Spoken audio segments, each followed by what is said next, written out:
Gold sponsor, Montgomery Regional Airport. Silver sponsors, Alabama League of Municipalities, Alabama Municipal Electric Authority, Montgomery Area Association of Realtors, Power South Energy, Troy University, and I want to thank all of our corporate table sponsors with us today. We greatly appreciate all of your continued support. Let's give them all a round of applause.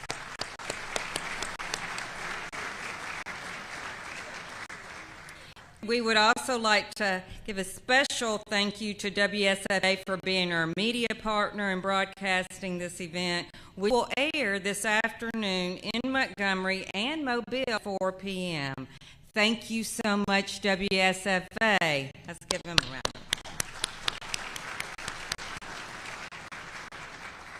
Okay, we now have a few housekeeping rules. Each candidate will have up to 4 minutes to introduce themselves and make opening comments. The countdown clock will begin on white, indicating the start of 3 minutes, and run as follows. 90 seconds remaining, blue. 30 seconds, green.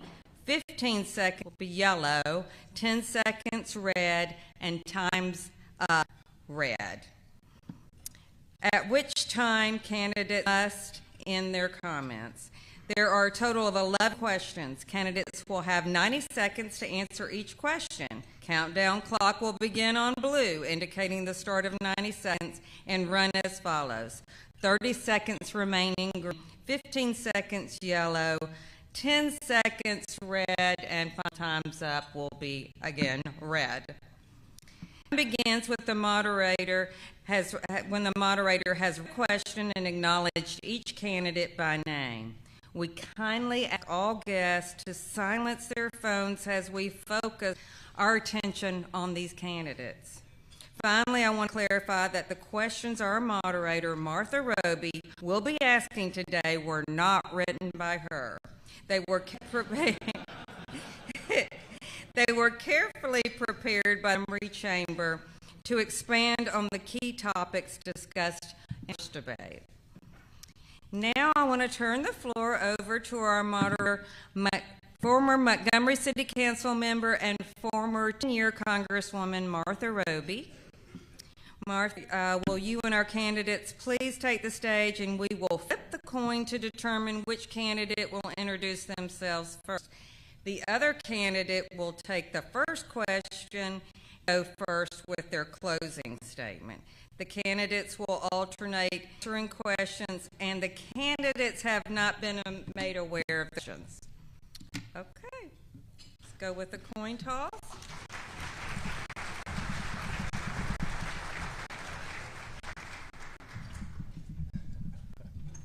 Okay, this determines who's going to introduce themselves first. Are y'all ready? I'm going to have to flip it around. Caroleene. Okay. That means Caroleene. Got that. It's quite the coin.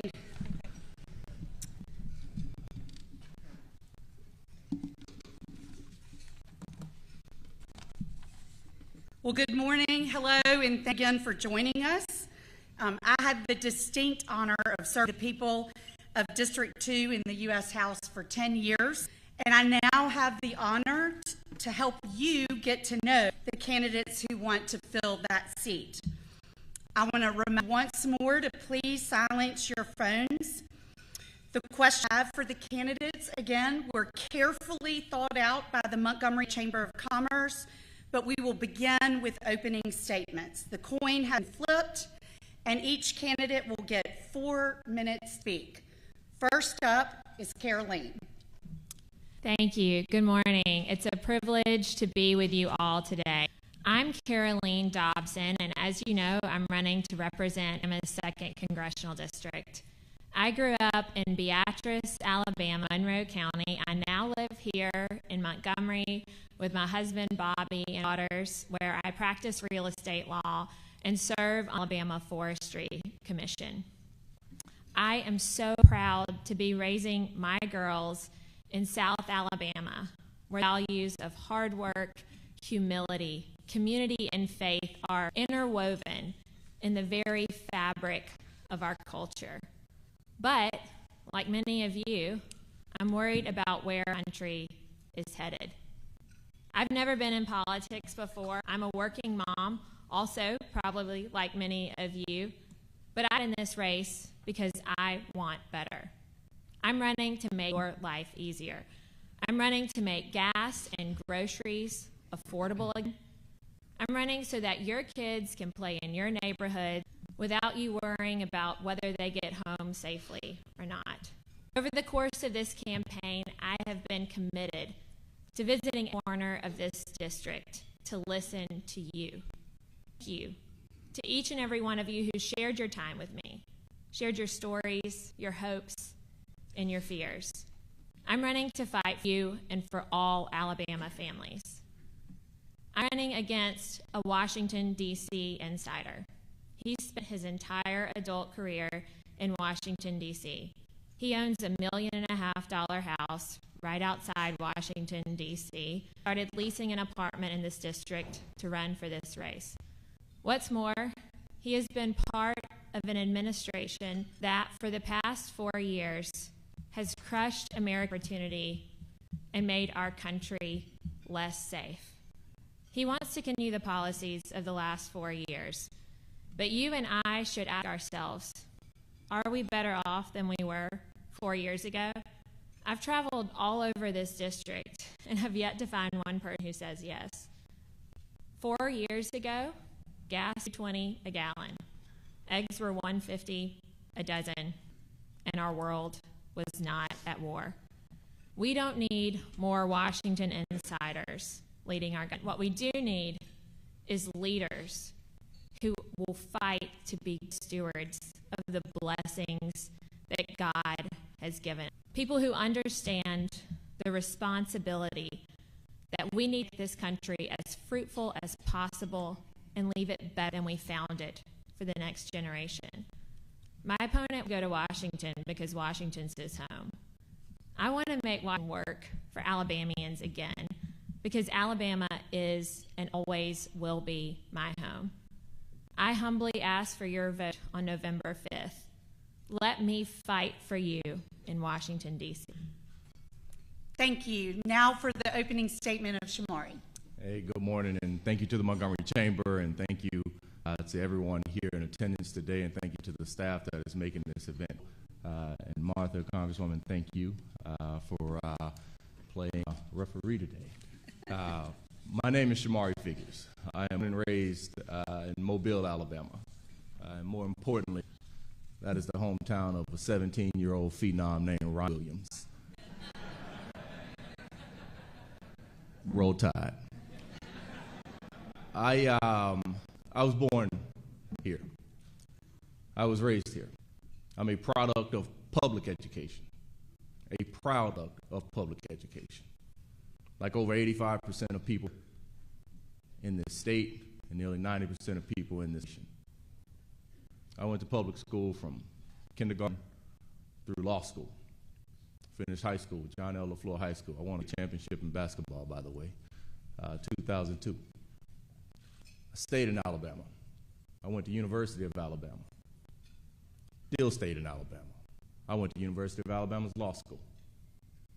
I wasn't on the first thing out of here after high school. I didn't go to Harvard. I got my law degree here. But this is home. I followed my father's footsteps, who many of you knew. My father walked into the hallways of the University of Alabama School of Law in 1969 as the first black man to do so. He walked out in 1972 with a law degree as the first black to do so. That meant something to me. So I followed that path. My father went on and had a career across this state, made history, showing that we too belong here, that we do the things, that we can do everything if given an opportunity. My father died unexpectedly in 1996, 2 years ago. And my mother, who most of you know, ran for that state Senate seat and still holds it to this day. What I learned from my parents is this. We all have an obligation ourselves. How do you take what God has given you and put it to you for the benefit and the betterment of the community and the people and places that are responsible for you in the first place? For me, that is Alabama. That has always been Alabama. That's what led me on the career path that I've had. Some may call it being a Washington insider. But what I call it is being the product of a state that has a history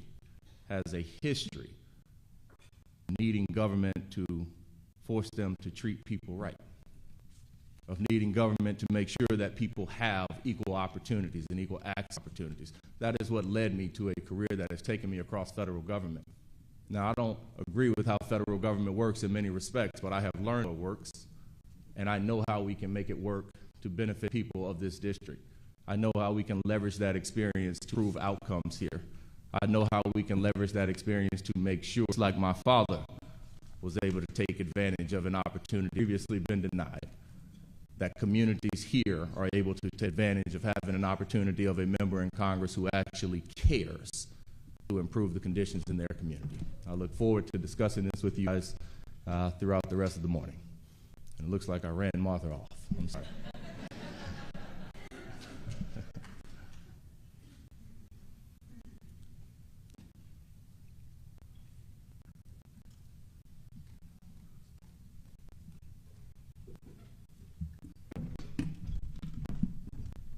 Moderator, just wanted to make sure I was getting the rules correct. So we'll start with our first question, and Shomari, you'll answer this question first. Okay. The situation in the Middle East appears to be escalating. Yesterday, Iran attacked Israel with approximately 180 missiles, and Israel is expected to respond. How should the United States respond to this situation? What strategies should be prioritized to ensure regional stability? Yeah, so look, we begin with an acknowledgement. We are fast approaching the one-year anniversary of the attack that preempted this entire situation. Here we are 1 year later, and it appears to be escalating to another level. We have an obligation as America to stand with our partners in Israel. They have been a strong partner, strong ally. They have been a source of democracy, a source of stability in the most region that the world has ever known. There is a mutually beneficial relationship. There is a strategic relationship between our countries that is necessary both to prevent harm here domestically, as well as to maintain credibility, stability across the world. The United States must lead. We must be a leader. We must seek out diplomatic solutions to bring this conflict to an end as soon as we possibly can. And we can do that without violating our partners in Israel. And we can do that while making sure that we maintain place as a global leader and that sort of beacon of what the world can be, that sort of beacon of peace. I think we have to work with our partners. We have to work with our allies. We have to do everything we can in order to prevent this situation from further escalating. We do not want it in a situation where we have a broader conflict that expands to other nations. This country has seen that. This world has seen that before. So we must stand with our partners. We must provide them the resources they need to continue to defend themselves, and we continue to lead every way that we possibly can to limit this situation from escalating to a point where it runs the risk of putting boots on the ground of American soldiers. Thank you. Caroleene. Yes, we have a moral obligation as a nation founded on godly principles to stand with Israel.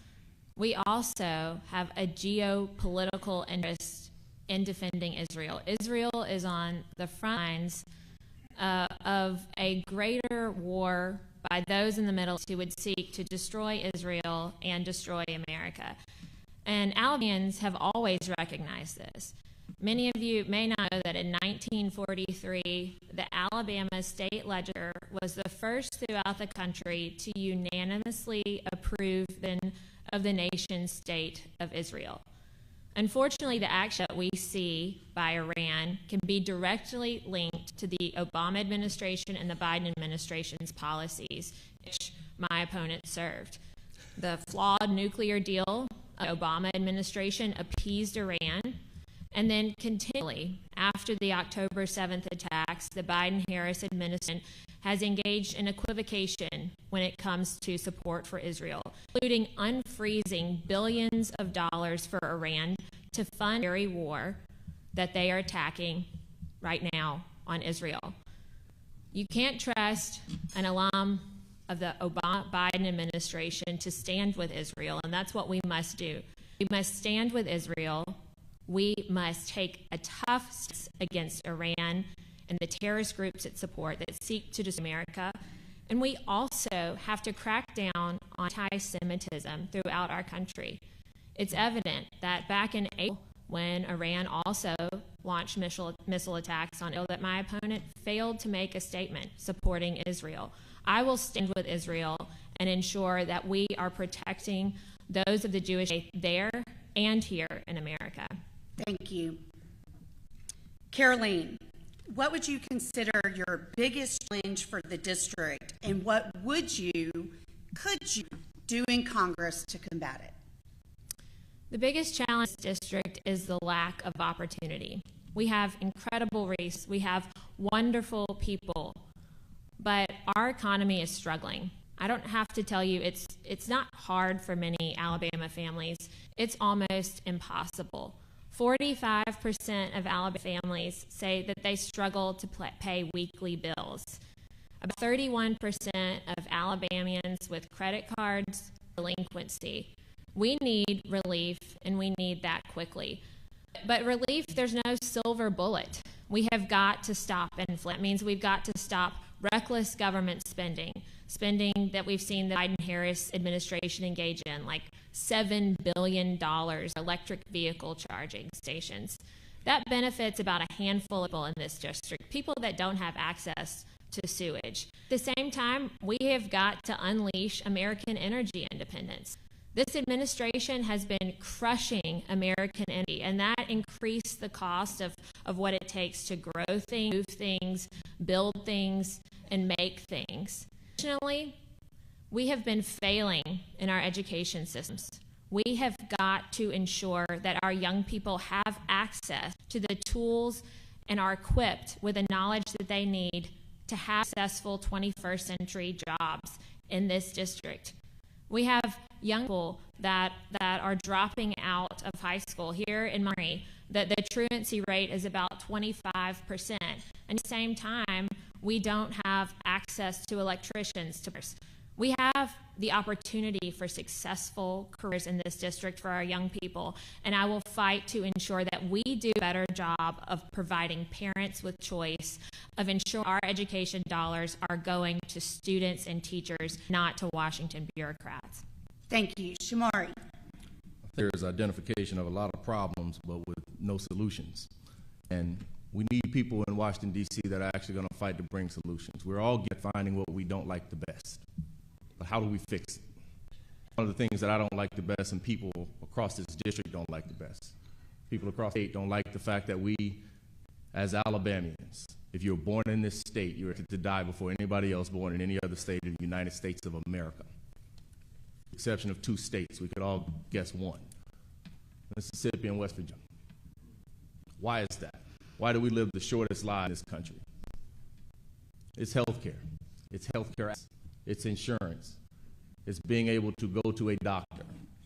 I've been in this race now for almost a year, about 11 months. In 11 months, what we have seen is 4 hospitals in this district. 4. 4 hospitals closed in the district in our rural parts of this district. We don't have hospitals that are standing. We have to keep them open. The solution is to Washington pass the incentive for the state of Alabama to indicate finally to provide health insurance for 350,000 people, billionaires like my opponent, people who need government, who need government to stand up for them, to be able to get in front of a doctor. This is the greatest nation the world has ever known. There is no excuse we have hospitals closing. There's no excuse we should have wait an hour to get to a hospital in Macon County. There's news for it. And people are concerned about it because when you don't have hospitals, guess who you don't have? Businesses that want to be there, families that want to live there. So we have an obligation to fix this healthcare crisis in the state of Alabama, and that is an issue that is in every corner of this district that we visit. Thank you. Shomari, and then Caroleene, what will be your top 3 priorities for District 2 if elected? Just spoke of one of them, The thing that I will do day one is walk down the hall to Congresswoman Terry Sewell's office and co-sponsor the Medicaid expansion bill to again open up the reimbursement period, or the reimbursement incentives rather, for the state of Alabama to do what 40 plus others in America have already done, and that is expand health care here. Because if Medicaid had been expanded, that hospital in Union Springs would still be open, and Thomasville would still be open, Grove Hill still open, Monroe County's maternity ward would likely still be there. That's priority number one. Priority two is making sure that we continue to make the investments across this district, bring the jobs here to this district. Mobile was just recently the benefit of the largest infrastructure project, federal grant for an infrastructure project in the state's history, in the history of this state. That is a project that is going to change in Mobile. That is a project that is going to create jobs and economic opportunity, but it's also a project that would not have been there if Mona had been in Washington, because she would have joined every other Republican in the delegation who voted against the funding that is now coming to Mobile for that project. Even though they all were there to celebrate it, they all voted against it. So we in Washington that are going to fight for the infrastructure investments, that are going to fight for the infrastructure dollars. It takes money to do it, and we need it. We need it in this district. Healthcare, infrastructure investments. Third priority is making sure that we're doing everything that we can to keep our community safe, make sure we are making the smart investments on the front end, investments in public education, investment in community-based programs to support our mayor, support our local communities, to reduce the risk of children going up and being on a pathway that's likely going to end up on one side of a bad decision. We have to make our community safer, and we have to make a commitment to investing in the future of our communities. Thank you. Caroleene. Look, I'm not a Washington insider. I'll work with anyone and everyone to bring relief to the people of Alabama. First and foremost, we have got to get our economy back. We have got to curb inflation. We've got to create jobs. We've got government off our back.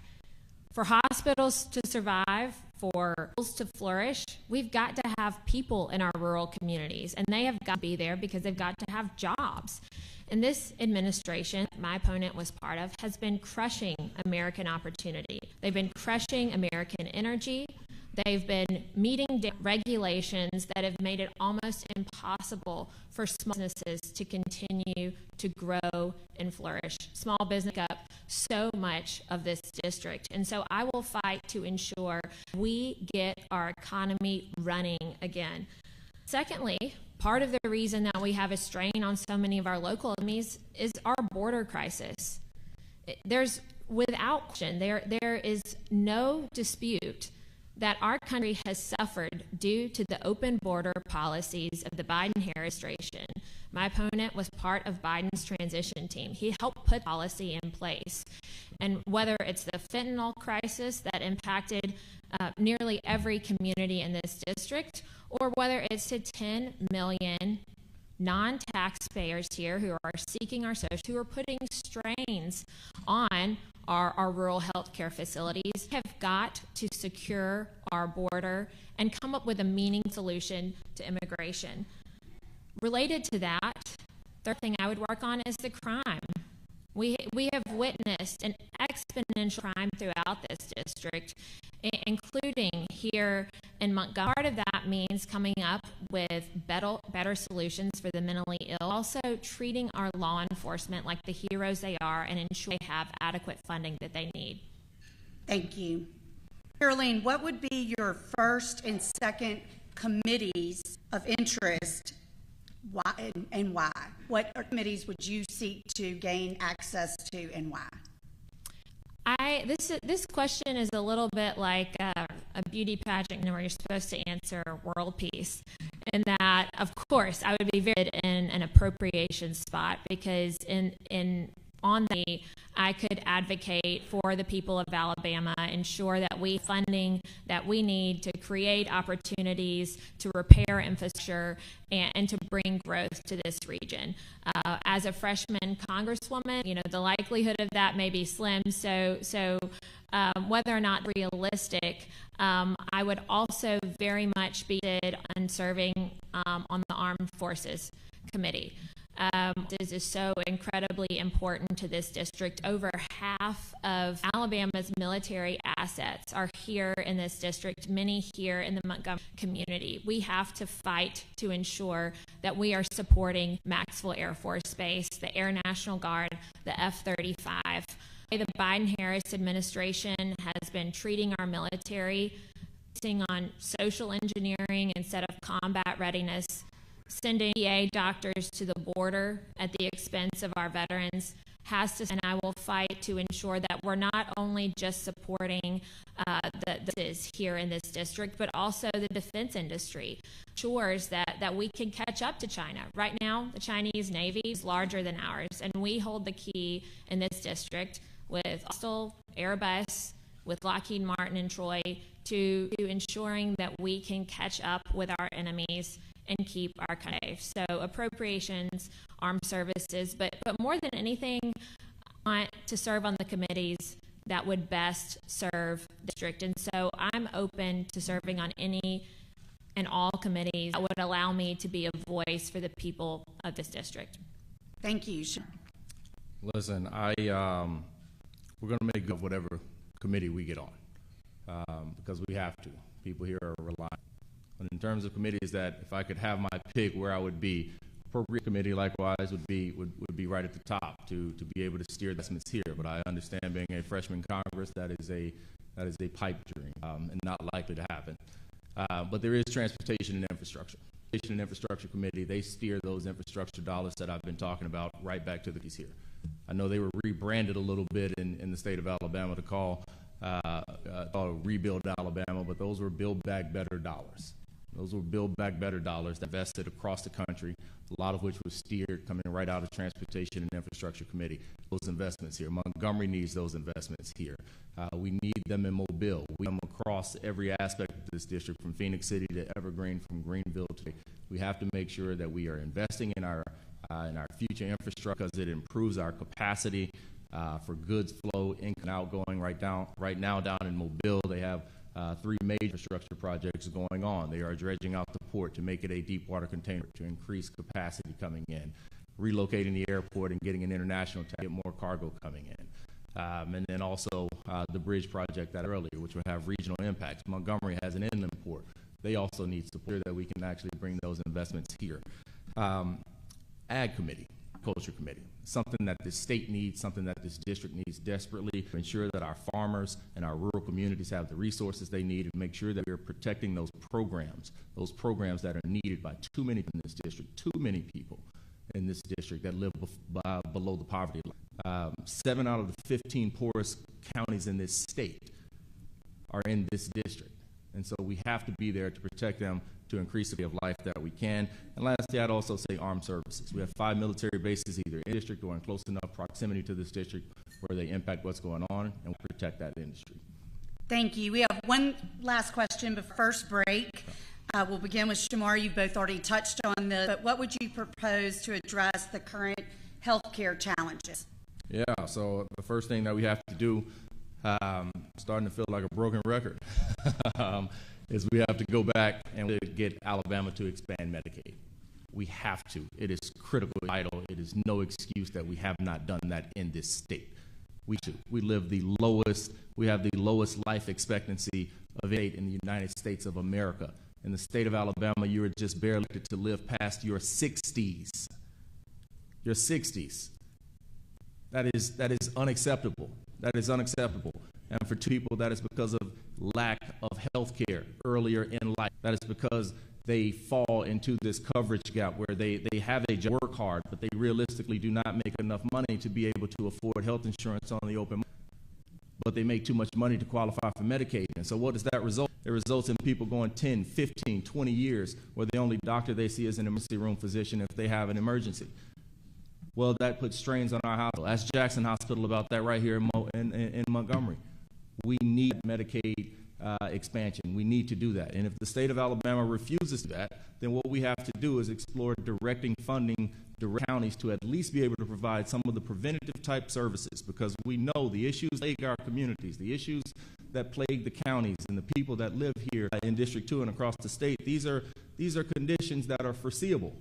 These are healthcare conditions like hypertension, high blood pressure, diabetes, needing dialysis, all things that if you have access to be able to go to a doctor for basic preventative care screening, basic work, basic urinalysis, you can see that you're headed down a pathway where we can make lifestyle changes and get you on a treatment course earlier, because one thing that we know in America, we spend the vast majority of our healthcare dollars on people who are over the age of 60. If we can make them healthier earlier in life, it will be cheaper, it will be a savings on the long term.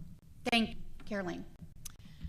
I grew up in Beatrice, and my mother spent her entire career supporting our family by being a physical therapist. She worked in rural Wilcox, Monroe, and Butler County. That's how I spent my childhood, going on home health care visits with her, working at her every summer.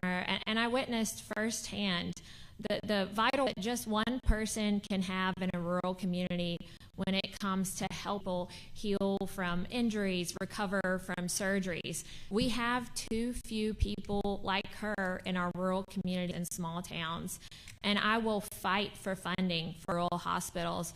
I will fight to ensure that our rural hospitals would qualify for certain programs, like the hospital in Eufaula qualifies for critical access hospital designation and have that designation.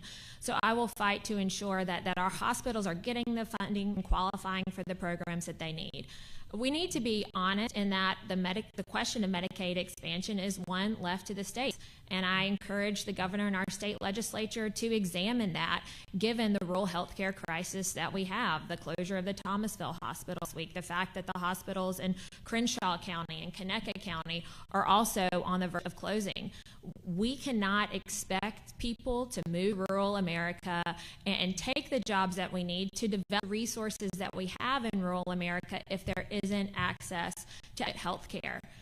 But there's not just a silver bullet solution. Part of the rising healthcare costs are directly attributable to inflation that has been caused by this administration's reckless government spending and crushing of American energy independence.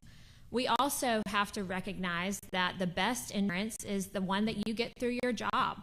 So we need to create more jobs to allow people to have private insurers that are going to pay those reimbursements to keep our rural hospitals open. Thank you. And does it for our first few questions for the candidates for Alabama's 2nd Congressional District. Stay with us. We'll be back in just 2 minutes.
Chamber of Commerce has organized this meeting between the candidates for U.S. House District 2, Republican Caroleene Dobson and Democrat Shomari Figures.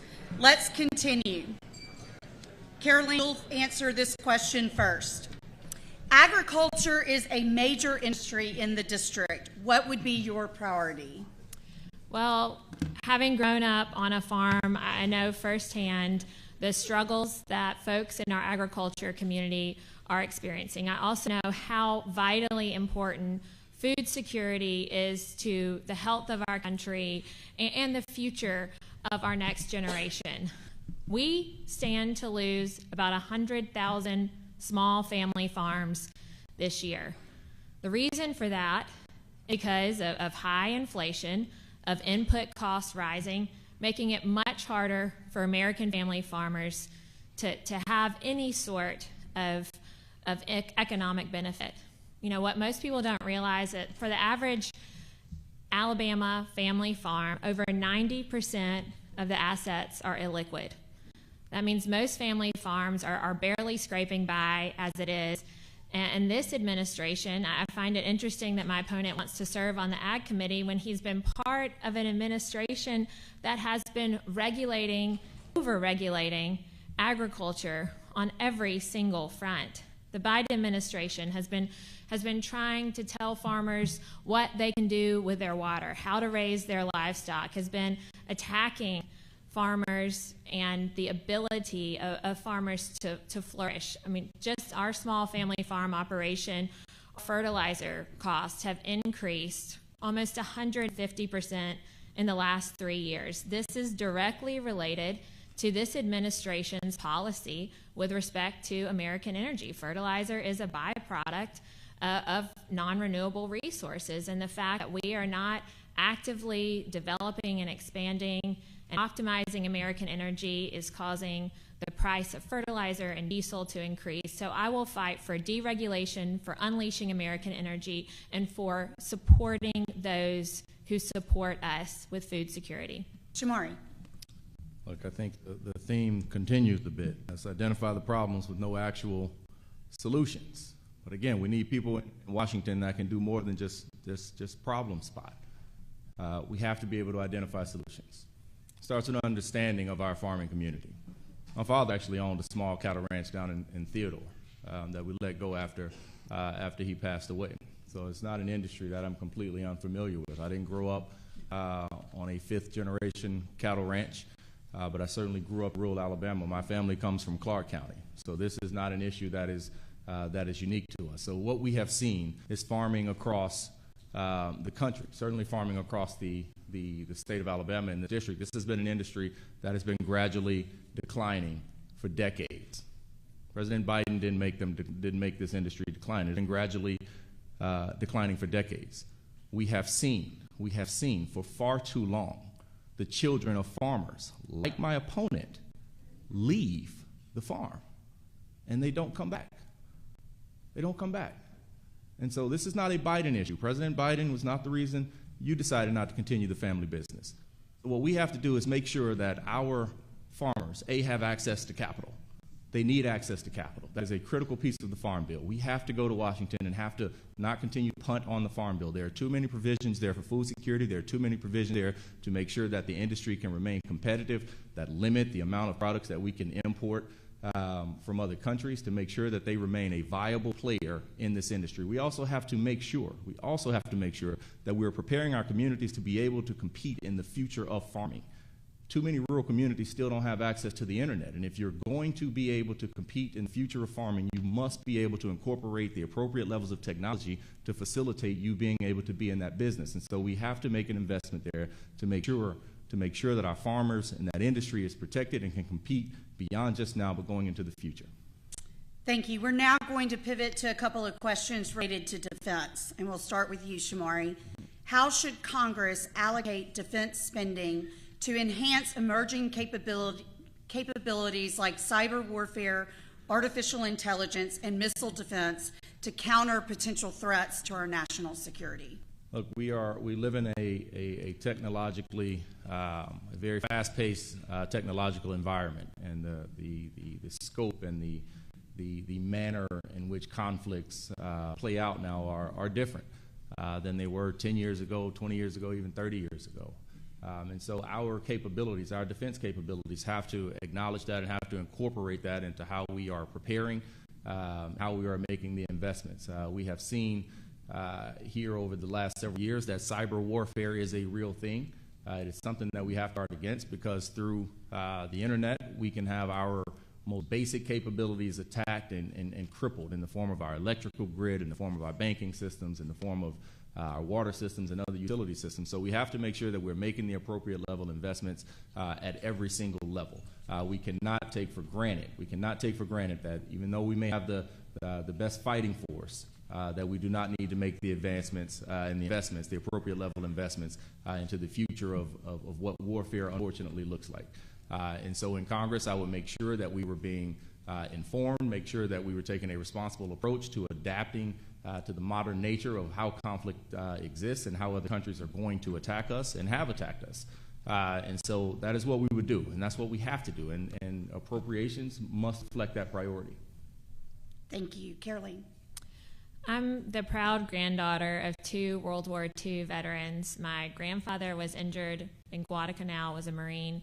My grandmother was in Army intelligence. She was one of the first 100 women sent to the South Pacific, having grown up in rural Holly Pond, Alabama, and North Alabama. I grew up with an appreciation for our service members. Right now, we're doing a disservice in that we're not providing them the technology and the equipment that they need to be competitive in this state of global cyber warfare. So I will fight for funding for cyber warfare, for artificial intelligence, to utilize that to make sure that our servicemen are as well equipped as possible to protect our country. But if you talk to any of our service members, that's only part of the problem. There's a huge morale issue. Last year, according to the Department of Defense's own website, the combined branches of the military missed their recruiting targets by 41,000 troops. Part of this is because we are not providing our servicemen and women with up-to-date technology and equipment. Again, this district provides a lot of opportunity for ensuring that we can catch up on that front. Another issue is that we're not treating our veterans with the respect they deserve and giving them access to the services that they need. We have 62,000 veterans in District 2 alone. Many of them have to travel out of state to get services, to seek treatment for just basic medical needs, and we have to do a better job of that. We also have to implement clear and simple rules of engagement. I was in Huntsville earlier this week, and anyone there will tell you, so many veterans will say that this administration is more concerned with socially engineering service members than making them combat ready, and I will fight to ensure that we're supporting our military on all fronts. Thank you. Caroleene and then Shomari. What policies or initiatives do you propose to protect and defend our local military installations from potential downsizing or closure while ensuring their strategic importance and contribution to national defense? Well, again, I think as we've seen with the attacks yesterday, our world is at war. Maxwell Air Force Base is one of the 5 pearls of the Air Force. It is vital to ensuring that our country is secure. The Air National Guard as well, the F-35 here, is so essential. I know a lot of us think National Guard and think, how long does that take to mobilize? An F-35 Air National Guard can be ready to go in 72 hours. And when it comes to China, the question is not if, but when. So Montgomery, this district, plays a vital role in protecting our national security and really protecting the free world. There are 2 ways to support Maxwell. One is to ensure that we are supporting our military, keeping it growing and thriving, continuing to support programs like the War College here. But in order to retain Maxwell here and help it flourish, we also have to make sure that this district is one that's attractive for military spouses. that there are opportunities for military children. That means that we have got to address the education crisis in this district and in this community. It means that we have got to create jobs. We've got to combat inflation. We have got to get our economy back on track, stop reckless government spending, and instead invest in solutions that are going to bring about change for this community. You know, when it comes to Maxwell Air Force Base, I know a lot of folks that are stationed here and don't bring their families. In order to continue the health of this base and our community, we have got to make sure that our service members have the highest quality of education for their children, that they have the choice in providing that, and that their spouses have good paying jobs right here in this district. Thank you. Shomari?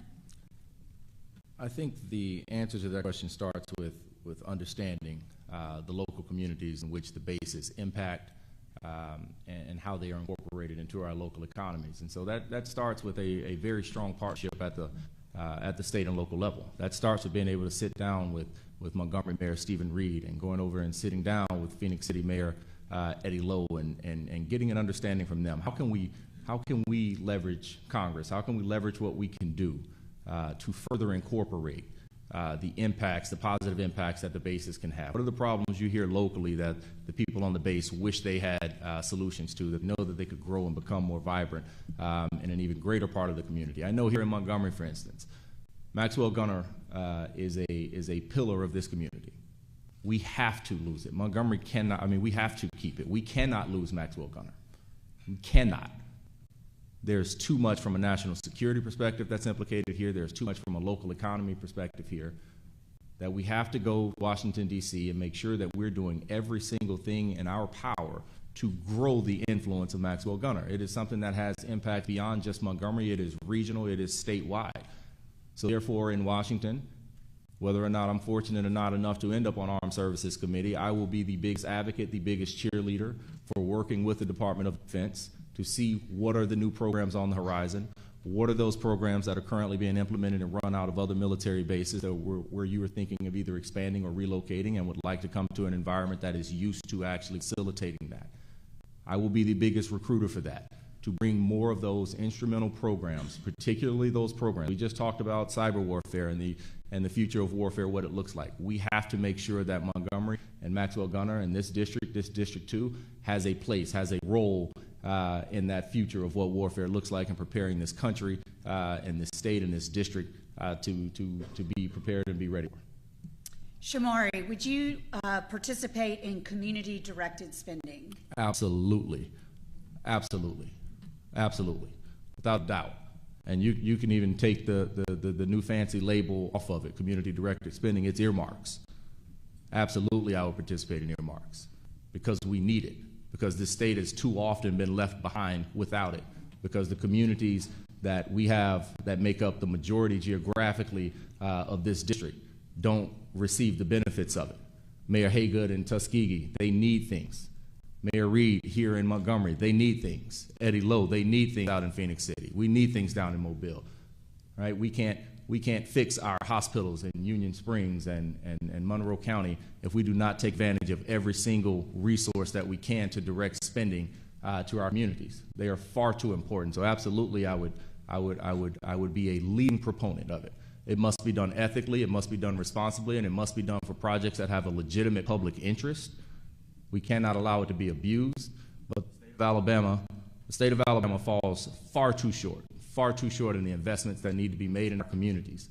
And so in Congress, I would be at the front lines, right after meeting with every single mayor, every single county commissioner, every single school board member, every single elected, to take what they need, to come up with a plan of action, to be able to take that back to Washington, D.C., and try to bring the funding home for that. The job of a congressman is relatively simple. You go to Washington and you bring home the resources. That is the name of the job. Power of appropriations. It's laid out in the Constitution. So we have to do it. I would be very serious about it. I would be very intentional about it. And I won't leave a dime on the table that can be spent in District 2. Thank you. Caroleene, would you be willing to participate in community-directed spending? Absolutely. I grew up in rural America. I know that we have very dire infrastructure needs. We have healthcare needs. And when it comes to state funding, a lot of our state funding goes north of Montgomery. I think in 2022, about 80% of state funding went north of Montgomery, entirely north of this district. So it's even more imperative that whoever represents this district is actively fighting for funding, but fighting for it in a smart way. We don't need to be throwing money recklessly at and allowing our federal government to throw money at policy initiatives. We need dollars that are going to make an impact in the lives of every family in this district. As I mentioned before, there are communities that don't have sewage. There are communities that don't have access to health care. Troy, Alabama desperately needs a new post office. And of course, we cannot ignore the significance of the Port of Mobile and the opportunities that it holds, obviously despite the longshoremen strike that we see going on right now. I will fight for funding for our big cities, for our rural communities, and for everywhere in between, because I know that there are some real tangible needs that with a bit of responsible spending, we can make an investment that opens doors to opportunities, jobs, and really the future of this district.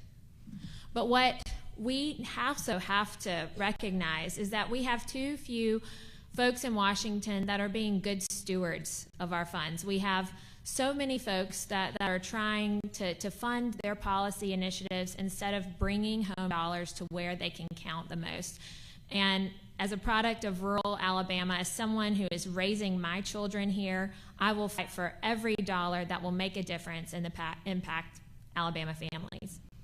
Let's take one more break. We'll be right back with much more from the candidates for Alabama's 2nd Congressional District. We'll be back in a few minutes.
On the ticket this November to represent Alabama's 2nd Congressional District.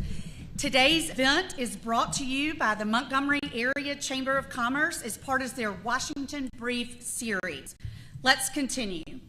Caroleene, we'll start with you and then Shomari. How would you work with lawmakers from the other side of the aisle to do what's best for your district to constituents? Look, I'm not a Washington insider. I'm just a working mom, and I'll work with anyone and everyone to bring about positive solutions for the people of this district.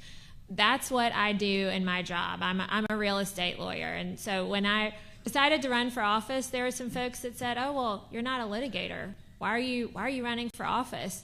Well, frankly, I think we need more negotiators in Washington. People who are willing to roll up their sleeves and come to the table, because there are so many issues that really shouldn't be partisan. There's so many issues like our border. We should all recognize the importance of a secure border. This administration has not, and because they haven't, we now have millions of non-taxpayers that are draining our resources. We now have fentanyl in all of our communities. 80 to 90% of fentanyl precursors are made in China. They cannot legally be imported into the United States, so they are coming directly across our southern border due to the open border policies of the Biden-Harris administration, and my opponent would be a rubber stamp for those policies. Additionally, we heard from Border Patrol earlier this week that there are hundreds of thousands of criminals who have come across our border. 13,000 folks that have been accused of murder have come across our border. Over 60,000 burglars. We've seen the rise of sex trafficking. My own godbrother here in Montgomery died of fentanyl overdose, and that fentanyl is directly coming across our border.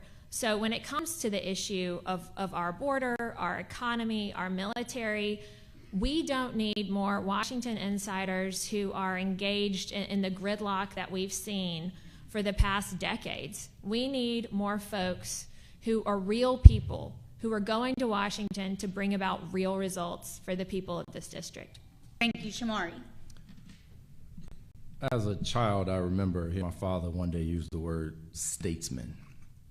And in my youthful ignorance, I guess, as a young kid, I didn't understand what it meant. Isn't everybody a statesman? Like, everybody's from a state. But as I got older, I understood what that meant. That meant you represent the interests of the people that are responsible for you being you in the first place, the people that call the same place as you home. You go to Washington, D.C., your job is to not be a congressman or a congresswoman. Your job is to not be a Democrat or a Republican. Your job is to not be a puppet for an administration. It's not meant to be just another pawn. Your job is to represent the people who sent you there. Your job is to represent the men, the women, the children, the retirees, the veterans, the workers. Your job is to represent the people of Alabama, the people of Montgomery, the people of Evergreen, the people of Greenville, the people of Burnt Corn, the people of Phoenix City. That is your job. And you work with whoever you must to do your job. And so how would I work across the aisle? I will work across the aisle as a citizen, as a man, as a child of Alabama that needs government to be there for them. Because that life expectancy in the state of Alabama, before it creeps up on somebody down in Evergreen because they don't have health care access, it doesn't first check in with whether or not you are a Democrat or a Republican. It is real. And so we have to do everything that we must in working across the aisle. And it's also something that I've done throughout my career. My opponent mentions the border. Well, I've been to the border as a staffer, not just for a photo op. I've worked with Republicans to craft legislation to put more resources in the hands of our CBP agents, and that actually became law. So these are issues and things that we must work across the border on, across the aisle on. But first and foremost, your job is to be a statesman and represent the people here. Thank you. Shomari, District 2 will now include the state's capital, home to several military installations, numerous historically significant events, and 7 or 8 higher education institutions. How would you leverage Montgomery, one county of 13, in prioritizing district needs? So I said it at the last opportunity we had to do this in the runoff. Montgomery's different. And I mean that because this is a place that America owes so much. There are 2 cities in this district that have a different level of historical significance to this country, Montgomery and Tuskegee. since you asked the question about Montgomery, I'll focus on Montgomery. When the rest of the country, when the rest of this world, when they stood by and they were too scared, we might be lynched, we might be jailed, we might be beaten, we might lose our job, we might have our home blown up. It was the people of Montgomery that stood up and said, no, enough is enough. It was the people of Montgomery that led the greatest social movement that the world has ever seen. It was the people of Montgomery that made America look in the mirror and ask itself that question that Dr. King resonated with. It says, how do we make America be true to what it said on paper? That was Montgomery. Montgomery is the reason that we have seen many of the freedoms that we love to hold ourselves out as being symbolic for across the world. Montgomery is the reason that happened. Montgomery is something that you cannot quantify into words, what it meant to this nation, what it meant to this world. We have a collective obligation as a country to make sure Montgomery's status remains at the top and is put at the top, is placed at the top in terms of priorities and making sure that this community, that this city, that this county has the resources it needs to make it the most economically viable, to make it the most economically vibrant place that it can possibly be. Because Montgomery did that for this country. Montgomery was there for America, and America must be there for Montgomery. And I will be there in Congress to make sure that Washington does not forget that. Thank you. Caroleene. I'm proud to be raising my family here in Montgomery, and if I have the opportunity to represent the people of District 2, I will continue to raise my family here in Montgomery. I have a vested interest in ensuring that this community thrives and becomes all that it can be. I'm so grateful to the Chamber for all that it does to bring opportunity to this area. And whether it's Maxwell Gunner, whether it's the Air National Guard, whether it's the legacy of the Civil Rights Movement, whether it's the new Whitewater Park, we have to fight to ensure that this community is thriving. That means ensuring that we bring more businesses here, that we get our economy back on track, that we support the inland rail extension of the Port of Mobile. That will alleviate the need for about 250,000 18-wheelers from I-65. That is so vital to ensuring the continued growth and the intermodal capabilities of not just Montgomery, but the state. But when it comes to Montgomery, I will also fight for solutions to the education crisis that we have here and the rising crime. I will work with local and state leaders to ensure that we have the funding, but that we also have the policies that foster addressing these needs in our communities. We've all seen a rise of crime here in Montgomery. We have too much to offer the world to be counting the number of gunshots that we hear on a weekly basis. And I will fight to ensure that we're not only supporting the industry drivers, but that we are supporting every single family and ensuring that regardless of zip code in this city, that every young person and every child in the city has the opportunity to pursue a 21st century job to keep the city growing. Thank you. That concludes our 2-minute answered questions. The candidates will now each have an opportunity to provide a 90-second statement on a variety of topics. And we'll begin with you, Caroleene, national security. Look, national security is so incredibly vital, but it extends beyond just the strength of our military. As I've mentioned before, we have a crisis when it comes to troop levels. We have about the same number of troops now as we did in 1940, even though our population has doubled. There's also a morale issue, and we have to work to address these. We have to have strength in our commander-in-chief. We have to have confidence in who's at the helm. Unfortunately, the Biden-Harris administration has been projecting weakness. This has invited aggression from those that would seek to do our country and our allies harm, and that's evident in the attacks that happened yesterday. But national security isn't just about our military strength. It's also about our food security and ensuring that family farms can continue to grow and provide the resources that we need as a country. It's also about our energy security. The Biden-Harris administration has been crushing American energy. My opponent served as part of the Biden transition team. In the first 100 days in office, they stopped drilling on federal lands and they shut down the Keystone Pipeline. Just those two decisions have had enormous impact on our energy dominance in the world. And finally, our infrastructure is a matter of national security, and I will fight to ensure that we have the funding that we need so that we're not deferring maintenance on vital issues of security. Shomari, national security. Listen, a nation has no greater obligation than to protect the homeland, than to protect its national security interests. And it starts at the top. I agree. We have to have confidence in the leader at the top of the ticket.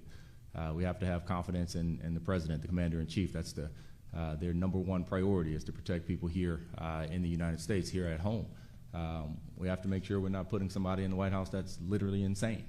We have to make sure that we're not dealing with a volatile leader. We have to make sure that we're not putting somebody in the White House who caters to dictators, who admires people that are leading nations like Russia and North Korea.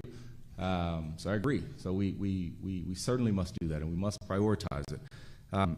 Look, our military, as my opponent has alluded to, they failed to meet recruiting goals last year. But the underlying question is why? Over 70% of children, or the young men and women, 17 to 24, they're actually ineligible. They failed to meet the basic eligibility criteria. That is not a problem created by Joe Biden. That is a problem that has been generations in the making. And so we must do everything that we can to bolster that population. We must also be responsible in understanding that our national security interests, that the people who are going to go fight wars if the United States of America ends up in a war, they come from communities like here in District 2. So our national security policies have to reflect that and have to have a true understanding of who actually will fight the wars for this nation. Shomari, Social Security. Got to protect it, 100%. We have to stand by it. Social Security program is something that too many families or a lot of families in this district and in this country rely on. Social Security has to keep up with inflation. It has to be something that is there to protect our seniors as they age, as they get older. It's something that they were told would be there for them. It was something that they were told would be there for them when they aged out, if they did the things that the country asked and expected of them. They've paid into a program. Right now, eligibility for Social Security is 67 years old. Why is that relevant? Because, as I've stated here in the state of Alabama, you're only expected to live to just past your 60s, 71, 72 years old. So we need to make sure that we are taking serious that healthcare access to make sure that people are around longer to reap the benefits of the program that they've paid into for 30, 40, 50, 60 years in some cases. And so we have to protect it. We can't afford cuts to it. We can't afford cuts masked through other language, such as looking how we can save costs overall with these programs. No, we weren't asking people to save their investments in Social Security while they were working. So we certainly shouldn't be asking them to change their expectations and what this program is going to put out for them, because too many families rely on it. Too many elderly citizens here in the state and in this district and around this country rely on it, and we need it to be there for them. We must make it sustainable, and we must make the changes and modifications that are necessary to make sure that it is a program that will be there going into the future. Caroleene, Social Security. I will fight tooth and nail to protect Social Security benefits for those who are on Social Security, for those that have been paying into the system for years, relying on this as a source of income during their golden years. Folks that have spent their lives giving back to their communities and working hard to make it better. What my opponent doesn't mention is that folks on the left, like him, have been fostering policies that threaten Social Security. And he mentions inflation. That means your Social Security dollars don't go as far. Inflation that's been caused by reckless government spending and crushing American energy, policies of this administration. Another threat to Social Security is our open border policy. When we have 8 to 10 million non-taxpayers who've come here in the last 3.5 years, that puts a strain on our resources. There is a finite amount of money in Social Security, and when we have non-taxpayers that have just arrived here competing against folks in District 2 who've spent their entire lives working and contributing to Social Security, that's just not fair, and it's not right, and I will fight to secure our borders. Another issue is the fact that we are not doing enough to create jobs, to bring people into the workforce. This administration has not incentivized people to get back to work since COVID. Here in Alabama, we have a workforce participation rate of 57%. So when we have 43% of eligible workers who are not contributing to the Social Security system, then yes, we're going to have a problem. But I will fight for solutions across the board for Social Security. Caroleene, border protection. Well, as I just mentioned, immigration is an issue that has been killing opportunity in our country, killing our young people. Literally, 100,000 Americans died last year of fentanyl overdose.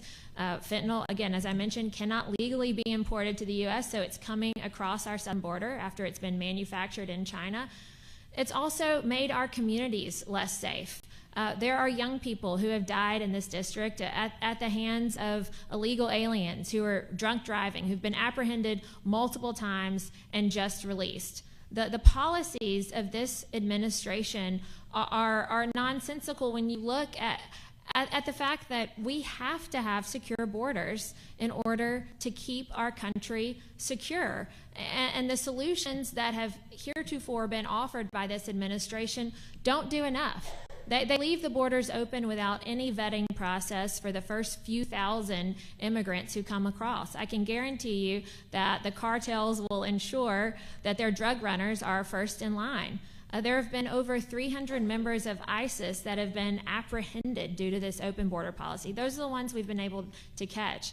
And more recently, this week, we've heard from the Border Patrol directly that we have hundreds of thousands of criminals that have come across our border. For the sake of our country, for the sake of our communities here in District 2, we have got to secure the border. Shomari, border security, Look, border protection, sorry. Have to protect the border, and it has to be based on fact. Has to be based on actual facts and not fear, not efforts to drum up fear about lies and conspiracy theories. We have an obligation to protect our border. We must do it. We must make those investments. We must put more Border Patrol agents down at the border. I have family that is Border Patrol agents, so I don't just hear from them on TV. I hear from them over the phone. I hear from them through text messages. I know what they're facing. I've been down there. As a staffer, I have worked and drafted legislation that ended up resulting in more resources going down to the border. I've also been a part of bipartisan negotiations to bring those resources and bring those reform plans to fruition. And the most recent one of which I would say, drafted by one of the most conservative senators in the United States, James Lankford out of Oklahoma, had a bipartisan border plan, drafted, ready to go. You know who tanked it? My opponent's idol, Donald Trump. He said no, because they'd rather run on a problem than work on a solution.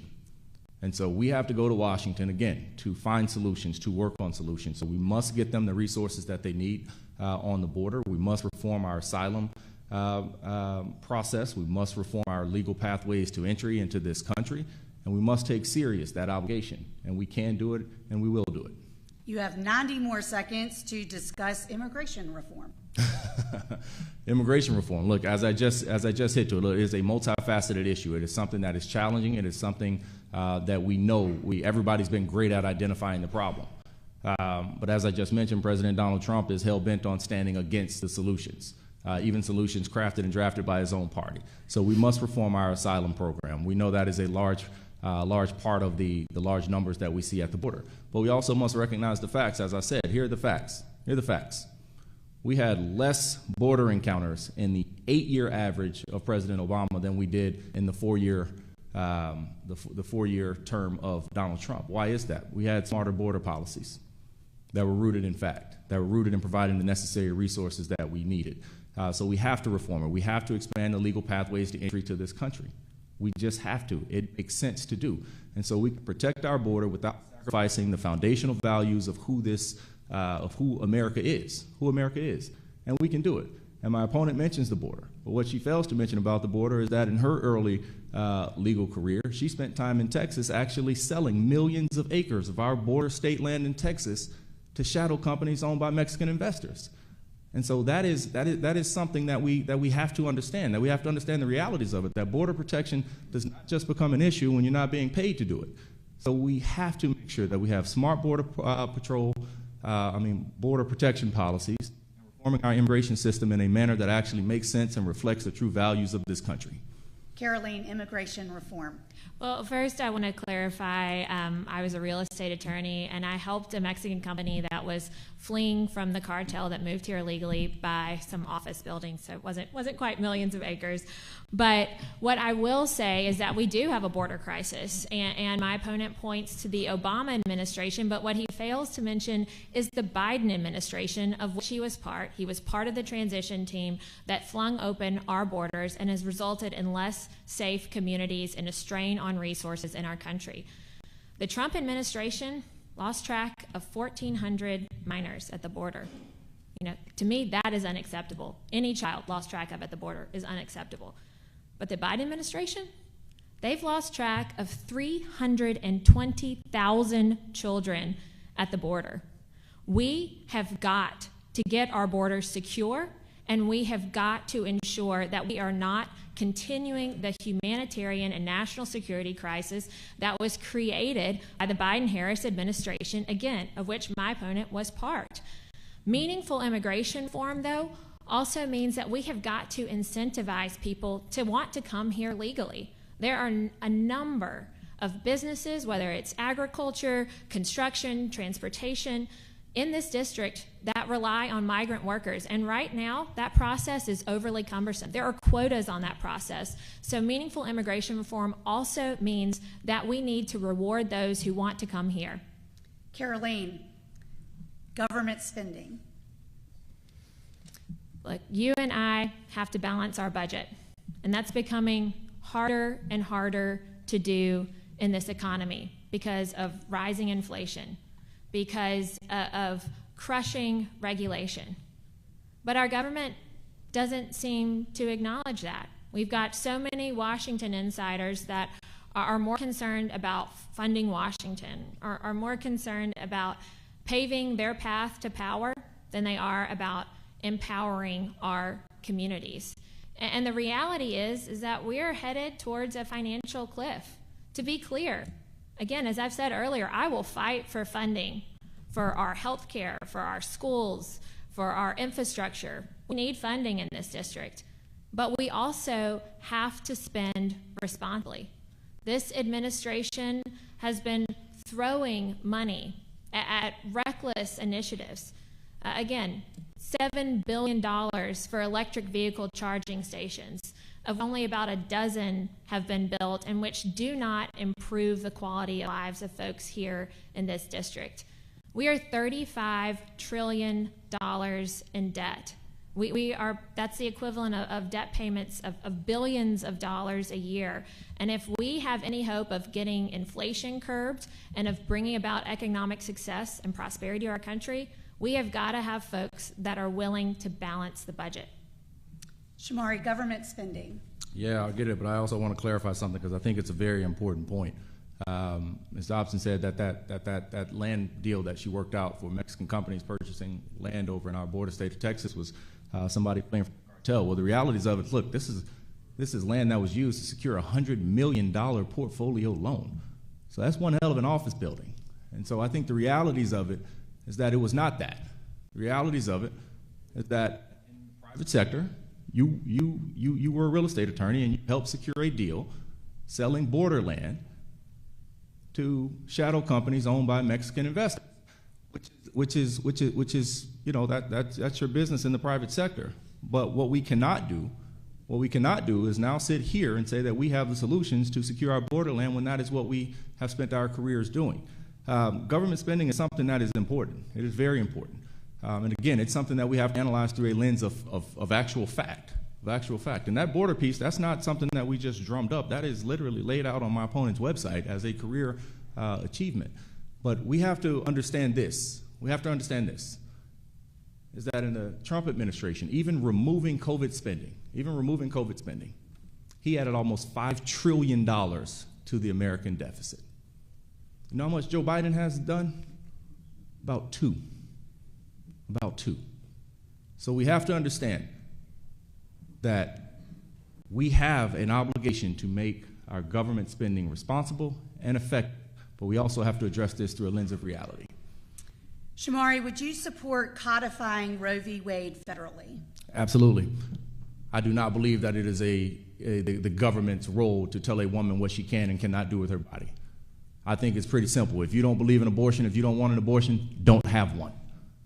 But it is not the role of government and politicians to be telling women what they can and cannot do with their bodies. We have seen the results of irresponsible regulations and laws in this respect. Even something as basic as IVF, as being able to help families be able to create life themselves with the help of doctors and the help of science and the help of modern technology, has come into question and to doubt because of the laws that we've passed here in the state of Alabama, and something that they had to scramble to try to rectify and still didn't quite rectify it. And I don't think it stops there. I think what will be next is contraception coverage. I don't think that's an illogical assessment of what is likely to occur if this goes on. The fact of the matter is this: women are equipped to make those healthcare decisions for themselves.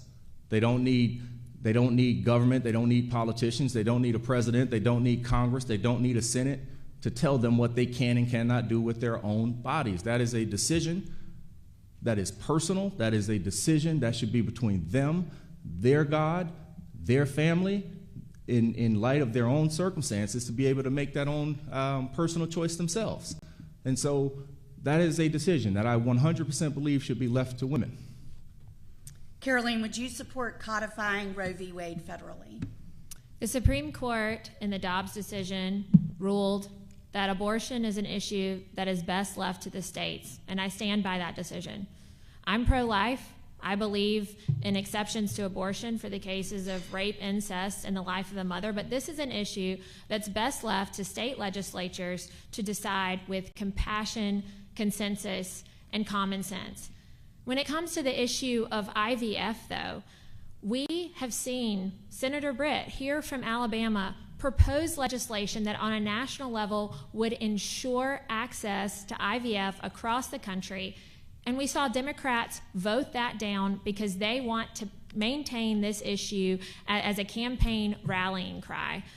I have friends and family who have utilized IVF, the God-given technology, to bring the miracle of life into this world. And I will be a fierce advocate for IVF. I would love to introduce legislation in the House that mirrors Senator Britt's to ensure that we can allow people to utilize this technology to grow their families. But again, the left is politicizing this issue, and what they don't want you to know is that they have a very extreme position when it comes to abortion. Kamala Harris was one of many Democrat senators, all but two, that voted against the Born Alive Act in 2019, which would have ensured that any baby born in a hospital is entitled to medical care. The Democrats don't want you to know they are the extreme on this issue. You actually have 90 more seconds to discuss IVF. Well, perfect lead-in. I'm so grateful for Senator Britt's work on this issue. And I'm grateful for the state legislature for acting quickly in the wake of the Supreme Court decision here in Alabama to ensure access to IVF. But even in those ensuing weeks between the Supreme Court decision here and the action by the state legislature, there were countless women who were in the process of IVF, which is a very emotional, taxing, and expensive experience that were forced to wait or delay the process of trying to bring life into this earth. I think that we have to fight for, I know and I feel and I believe, and I will firmly fight for IVF IVF access across this country. And the fact that the bill brought by Senator Britt was defeated by Democrats just shows you that they're willing to sacrifice IVF on the altar of increasing the partisan polarization in our country. We've had enough of that. We need more folks who are just like you and me, working moms, who understand that we need results on this issue and so many others, and we don't need more partisan bickering.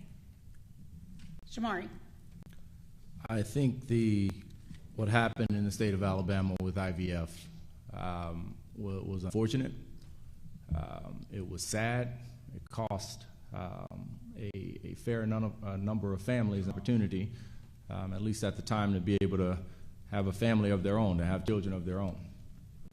But it resulted from this obsession with telling women what they can and cannot do with their bodies. And I believe, as I've said earlier, that is not the responsibility of government. That is a decision that should be left to women and their families and their own circle of advisors in making that tough choice.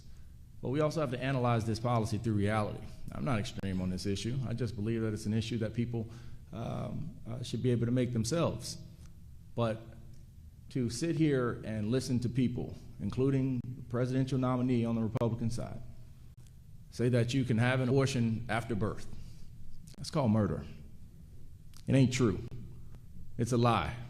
It's already illegal. You cannot do that.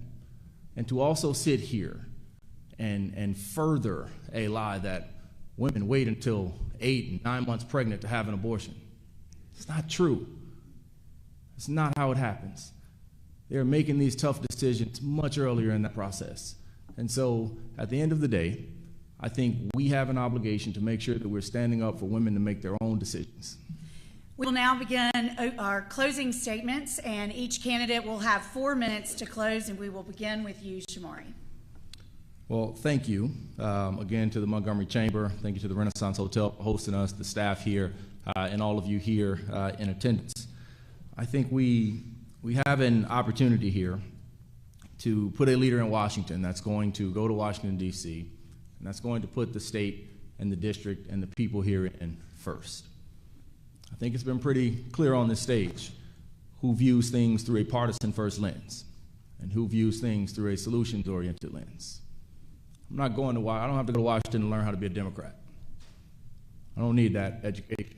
I'm a Democrat because I believe in certain things. I believe in the power and necessity of supporting the least of these. I believe in government being there for people who need government to be there for them. I believe that government should have a role in taking care of those people who are poor, those people who don't have access to a doctor in their community, those people who live in communities where hospitals are shutting down, those people who live in communities where they don't have broadband internet access, those people who live in communities where they have to send their kids to school in buildings that were built with New Deal money in the 1940s.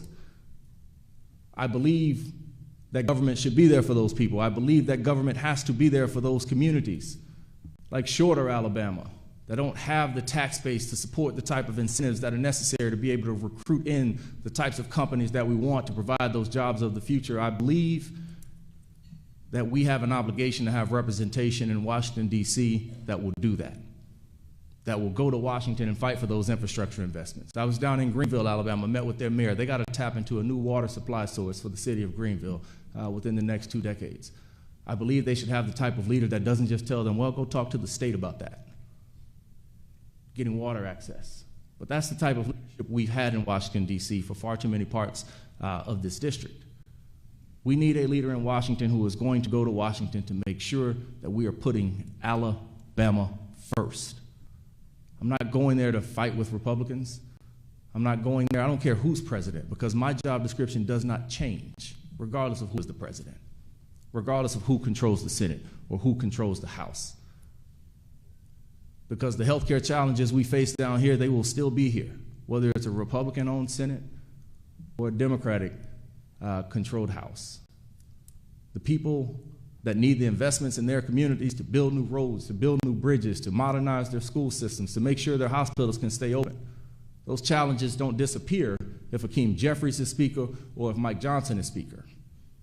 And so we have to be willing to roll up our sleeves and put somebody in Washington, D.C. that understands that understands that this country was not built by Democrats or Republicans, that understands that our future will not be built that way either, that our future is going to be built by the people who roll up their sleeves, go to work, set aside partisan ideologies, and go to Alabama and go to Washington, D.C. with Alabama top of mind every single day.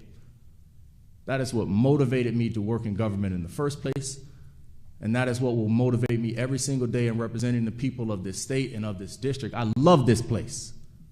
I wouldn't be anywhere other than here, be from anywhere other than here, because I know what we have come through as a state. I know what that history is. You know what that history is. We've come from slavery to where we are now. And we did it collectively. We did it together. We did it with fights here in Montgomery. We did it with prayer. We did it with belief that this state can be better than it was. And that is the mindset that I take with me. That is what drives me. That is what drove me to federal government in the first place, because I believe in the power of government doing good for people who need it most. And that is the attitude I will take with me as your congressman to Washington, D.C. Thank you. Caroleene. Well, first of all, I want to thank Sharon Rose, Anna Buckaloo, the Chamber, the staff here at the Renaissance. Thank you to the Chamber for all you do to bring opportunity to Montgomery, to shed light on the issues impacting our community. Thank you for your courage in fighting for this city. I want to thank WSFA for covering this event. Growing up in Beatrice, Alabama, I got 3 channels, and we started our day watching WSFA, and it's really special that my family starts our day the same way. I want to thank you, Martha, for moderating, for your years of public service. You are the epitome of a bipartisan stateswoman, of a devoted mother, and of a servant of Christ, and I'm grateful for your leadership and example. And I want to thank all of you here today and all of you watching. Thank you for taking the time to be informed about this election, to be informed about the opportunity that we have in Alabama's 2nd Congressional District to have the chance not to just impact the future of this district, but the future of this country. For too long in this state, we've had districts that weren't competitive. This is a good thing. Everyone in this district in this election is going to have a voice. We've talked about issues that range the gamut, that impact everyone in this district. And again, for too long, we haven't had these discussions. What I want to do is fight for you in Washington, D.C. I grew up with the values of stewardship ingrained in me, the idea that we have a responsibility to utilize our resources and our opportunities that God has given us in the best way possible, cultivate those, and leave things better than we found them. And that's why I got in this race, not because I've ever been in politics, but because I understand that it's on us. The future of this country is on us, not just our resources and opportunities, not just our strength and security, but the future, the next generation is on us. It's important that we, and vital, that we instill in our children the values of hard work, humility, that we let them know that America, even though it is not perfect, even though we still have so much work to do, we still are the greatest force for good in this world, and that freedom is worth fighting for. You know, we don't need more Washington insiders, folks who live in Washington, like my opponent, who's kept his house in Washington, because they have politicized issues that should have never been partisan in the first place. We should all acknowledge that in order to have a prosperous economy, we need as many people as possible participating in the workforce, making our country better. That we need secure borders in order to protect our sovereignty and the health of our country. And especially in light of the attack yesterday, that we must resolutely stand up to evil and be strong to ensure peace. Over the course of the past 11 months, it has been my privilege, and I'm grateful to each and every one of you who have allowed me to share time with you. I'm fighting for the folks here in Montgomery, for those watching in Mobile, but also for those of you in Millry and Midway and everywhere in between. Please vote for me on November 5th, and let's together bring about a better future for Alabama. Well, that wraps it up for us in this Washington briefing from the candidates for Alabama's 2nd Congressional District. We want to thank Democrat Shomari Figures and Republican Caroleene Dobson for their time. Remember to make your voice heard on November the 5th. If you missed any of this debate, you will be able to watch on WSFA.com and Fox10WALA.com in Mobile. Now I'll turn it back over to Karen Hughes with the Montgomery Area Chamber of Commerce. Wow, what a great event. Thank you, Shomari. Thank you, Caroline. Thank you, Martha. Everybody did such a great job. I want to thank all of our sponsors again. Without you, we couldn't make this happen, so thank you so much. You know, the Chamber's mission is to not only take care of and support our businesses, but it's to take care of all of our residents here in our community. And by doing that, we want to keep them well informed. So a well-informed community is a thriving community, and I think that we've accomplished that today. So thanks again, everybody. Have a great day, and see you later. Thank you.